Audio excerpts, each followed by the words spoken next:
Bonjour tout le monde et bienvenue dans ce 4e épisode du magazine des Haut-Parleurs. Alors je suis journaliste à Bruxelles et je fais aussi partie des Haut-Parleurs, un réseau de jeunes reporters francophones partout dans le monde qui font des vidéos sur des sujets qui les touchent. Aujourd'hui, on va parler football, mais plus précisément de ce que le football peut changer dans nos sociétés. Ici, nous sommes à Molenbeek, en Belgique, une commune qui n'a pas toujours bonne réputation, mais il y a des clubs de foot comme celui-ci qui aident vraiment à aider les jeunes, notamment en les poussant à fond dans leurs études. J'ai profité de la Coupe du Monde pour réunir des amis à moi et on va voir comment le foot peut vraiment avoir un impact très fort sur les jeunes. Allez, c'est parti. Bonjour. Vous allez bien? Bien, et toi? Bon alors, je vous ai demandé de venir aujourd'hui pour qu'on puisse parler un petit peu football. On va pas parler corner, on va pas parler match, on va pas parler sélection. On va parler de tous ces jeunes qui vibrent pour le foot et qui parfois sont même prêts à tout pour leur passion. On va commencer avec une première vidéo. C'est Andrew, en Argentine, qui a rencontré des champions du monde de football. Mais c'est pas des champions du monde comme les autres, parce qu'ils sont aveugles. Bonjour, c'est Andrew au Buenos Aires et aujourd'hui je vous propose d'aller à la rencontre d'une équipe sportive de renommée internationale. Ils s'appellent les Chauves-souris, ce ne sont pas des joueurs ordinaires. J'avais rendez-vous avec les champions du monde de cécifoot au Centre national de haute performance.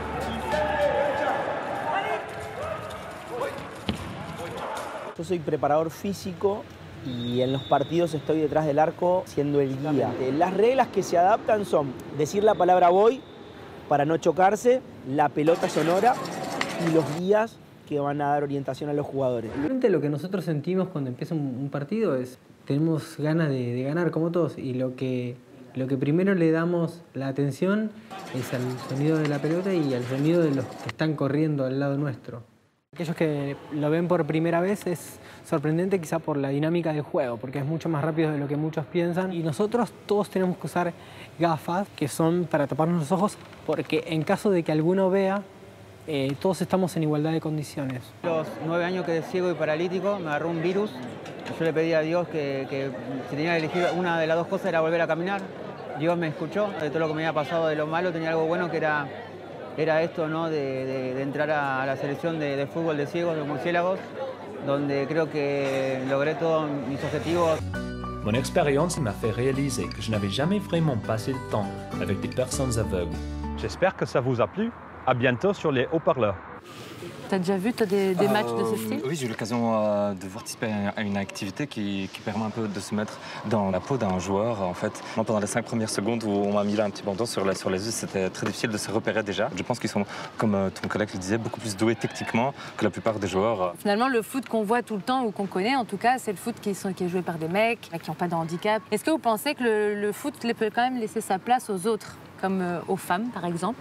On voit que ça se développe un tout petit peu quand même, plus le football féminin, mais c'est une question d'éducation aussi, je pense. Habituer les gens à voir d'autres types. C'est pas que des millionnaires, quoi, le foot. On fait déjà des énormes progrès par rapport, par exemple, à la diffusion à la TV des matchs féminins. Il y a une part du public qui commence un petit peu à s'intéresser. On peut aussi citer les équipes de foot féminin qui ont fait leur apparition dans le jeu FIFA, si je ne me trompe pas, 2016, mais à vérifier. Donc, au début, quoi. Mais on va rester un petit peu dans la même thématique. Là, en fait, on va parler de ces jeunes qui sont vraiment prêts à tout sacrifier pour devenir des stars de foot. C'est Sally, qui est en Guinée, qui a fait un reportage sur ce sujet. Naby Keita, c'est l'un des joueurs africains les plus convoités de l'histoire du foot. Il a un talent incroyable et il est guinéen. Alors, ça fait rêver les jeunes joueurs de mon pays, surtout ceux qui grandissent dans des familles pauvres. Boubacar Diallo, surnommé Gaucher, est particulièrement motivé et talentueux. J'ai perdu mon père très tôt. Ma mère a 3 enfants. On a beaucoup de problèmes. La charge est trop lourde pour maman. Je savais comment Naby Keita s'entraînait. Lui aussi, il s'entraînait dans des conditions difficiles comme moi. Donc moi aussi, je dis de prendre courage pour voir si je peux changer aussi les conditions de vie de ma famille, quoi. Naby Keita venait d'une famille très modeste, un peu comme celle de Boubacar Diallo. Il n'avait le droit de s'entraîner qu'après avoir vendu des chasses d'eau pour amener un peu de l'argent à la maison. Mais ce qui fait la différence entre Naby Keita ou Pascal Fendini, c'est qu'ils ont été repérés et soutenu par des entraîneurs. L'entraîneur de Boubacar fait son maximum, mais c'est difficile de faire connaître un joueur. J'ai envie de mettre beaucoup de vidéos encore, beaucoup de vidéos sur le petit et amener partout pour voir encore s'il y a des bonnes volontés, des personnes qui peuvent nous aider à amener le petit en Europe pour qu'il réussisse. Le problème, c'est que les jeunes qui se rêvent stars du foot laissent tomber souvent les études. Tous les grands joueurs qui sont passés dans le fellow, la plupart ont abandonné l'école et ils n'ont pas réussi dans le professionnalisme, ce qui signifie que ça a été un football gâché, ensuite une vie gâchée. On souhaite bonne chance à Boubacar Diallo. Mais tous ces jeunes qui rêvent de faire carrière dans le foot devraient aussi continuer à étudier à côté, car ceux qui vivent du ballon rond sont très rares. C'est quand même assez dingue de se dire qu'il y a des gens finalement qui misent tout leur futur dans le foot. Ils sacrifient quand même énormément de choses. Je trouve ça beau et en même temps, moi, ça me fait peur. Parfois, c'est triste. Il est peut-être talentueux comme Messi et puis il suffit qu'il se fasse un genou, un ligament croisé et peut-être que sa carrière est finie. C'est compliqué, mais qui aurait la force de dire à ce jeune homme ne poursuis pas ton rêve? Il y a un bouquin qui est sorti il y a quelques jours, ça s'appelle Magic System et ça parle d'un système qui n'a rien de magique où en gros il y a une espèce de traite pour les joueurs de foot africains, que des grands clubs, que ce soit européens, d'Asie ou de Proche-Orient, vont chercher. C'est de la main-d'œuvre pas chère. Souvent c'est la famille qui doit s'endetter pour les envoyer, ça peut coûter extrêmement cher. Et pour qu'au final, une fois sur place, dans le lot, il y en aura peut-être un qui va servir, qui va jouer dans des clubs et les agents seront contents, ceux qui les ont amenés là, parce qu'ils vont se faire de l'argent. Et à côté de ça, il y a plein de gens qui se retrouvent dans des pays où ils n'ont rien, ils n'ont pas d'avenir, ils n'ont même pas les papiers. Le foot reste, surtout avec les pays africains, reste quand même beaucoup une mafia. Et ouais, c'est vraiment de la traite de potentiels produits marketing. C'est tellement un énorme business en fait, c'est tellement des millions qui sont en jeu que ça fait tourner des têtes. C'est clair. Là, pour le dernier reportage qu'on va regarder ensemble, on revient en Belgique. Justement, on revient en Europe, en Belgique. Et on va parler d'une équipe que vous connaissez bien, les Diables Rouges. Et alors, on va voir comment les Diables réussissent, en tout cas pendant 90 minutes, à mettre les Wallons et les Flamands d'accord. Ce qui n'est peut-être pas toujours le cas ici. Ici, les Flamands et les Wallons vivent un peu leur vie chacun de leur côté. Mais parfois, il arrive qu'ils se mettent à tous vibrer pour la même chose. Mesdames et messieurs, aujourd'hui... Non, je déconne.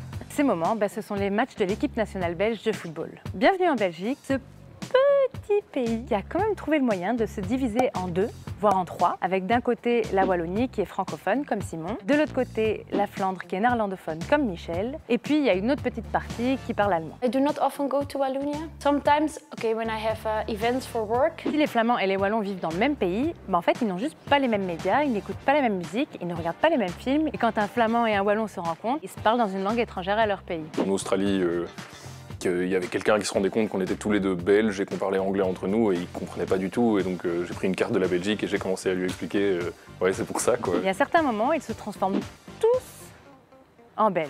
C'est assez dingue de voir comment les Diables Rouges arrivent à mettre quasiment tout le monde d'accord. Et alors si les francophones d'habitude sont pas chauds pour parler néerlandais, quand il s'agit de chanter au stade, là, il n'y a aucun problème.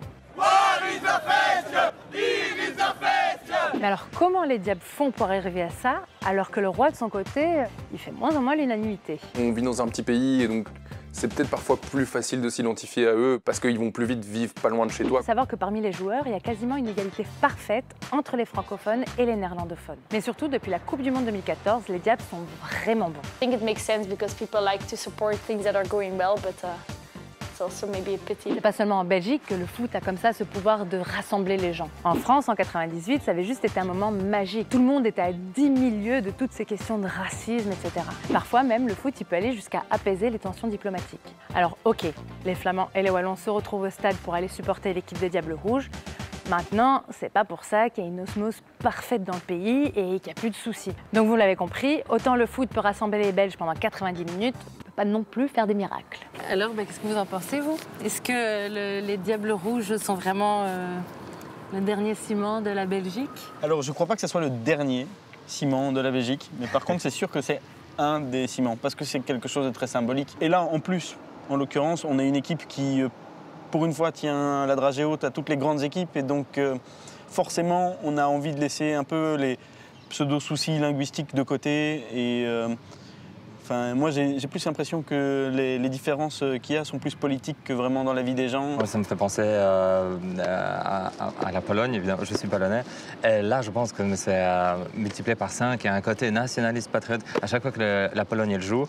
Et ça pourrait s'expliquer par l'histoire de la Pologne, qui, grâce au foot notamment, a su se sortir un petit peu du communisme. Donc il y a eu beaucoup de pseudo-supporters qui étaient dans les stades dans les années 80 en Pologne et c'était leur endroit où ils étaient libres, ils pouvaient s'exprimer. Entre guillemets, on les laissait un petit peu tranquilles, c'était leur petite zone. Mais par contre, je ne sens pas ce côté-là du tout ici en Belgique. Ce qu'elle a de belle, cette équipe, c'est qu'elle représente un schéma relativement complet de la Belgique. Il y a des Flamands, il y a des Wallons, il y a des Bruxellois. En général, ils sont à peu près tous bilingues. Donc ils arrivent à communiquer entre eux. Il y a des Noirs, il y a un Chinois, bon il sera pas là, mais enfin il y a un Asiatique, il y a un peu de tout. Et c'est un peu ça la Belgique en fait, parce que c'est un pays qui a toujours été une sorte de gros carrefour. Après, il y a aussi des exemples où c'est l'inverse, mais je pense à des pays que je connais bien. Dans l'ex-Yougoslavie, en Bosnie par exemple, les Serbes de Bosnie continuent de supporter l'équipe de foot de Serbie, les Croates supportent l'équipe de foot de Croatie. Et au final, l'équipe nationale bosnienne, elle n'est supportée que par une partie de la population. Donc là, on montre que le ciment, il prend pas du tout, au contraire. Ou alors si le ciment prend, mais pour faire des bons murs. Le foot, à ce moment-là, peut raviver des tensions. Le Kosovo, c'est pas reconnu par l'ONU comme un État indépendant de la Serbie. Pendant des années, ils ont essayé d'être reconnus par l'UEFA et la FIFA, ce qui est enfin arrivé en 2016. Et pour eux, c'était très important parce que ça faisait partie du long processus pour devenir véritablement un pays reconnu. Moi, j'ai découvert une partie de ma géographie, entre autres avec des rencontres de foot, soyons honnêtes. Quand Anderlecht se déplaçait à Cluj, forcément, j'allais voir dans un atlas, c'est quoi Cluj, c'est où? Et c'est comme ça que tu apprends, ah bon, c'est une ville de Roumanie, ok. C'est vrai, c'est fou quand tu regardes tous les mecs qui jouent au foot sur les jeux vidéo et tout, mais ils connaissent tous les drapeaux par cœur, quoi. C'est un truc de fou. Ok, c'est fini pour ce 4e numéro du magazine des Haut-Parleurs. Alors je vous donne rendez-vous sur le site des Haut-Parleurs pour d'autres vidéos. Et rendez-vous aussi sur TV5 Monde pour un prochain magazine. Et sur la chaîne YouTube, likez les vidéos. Au revoir!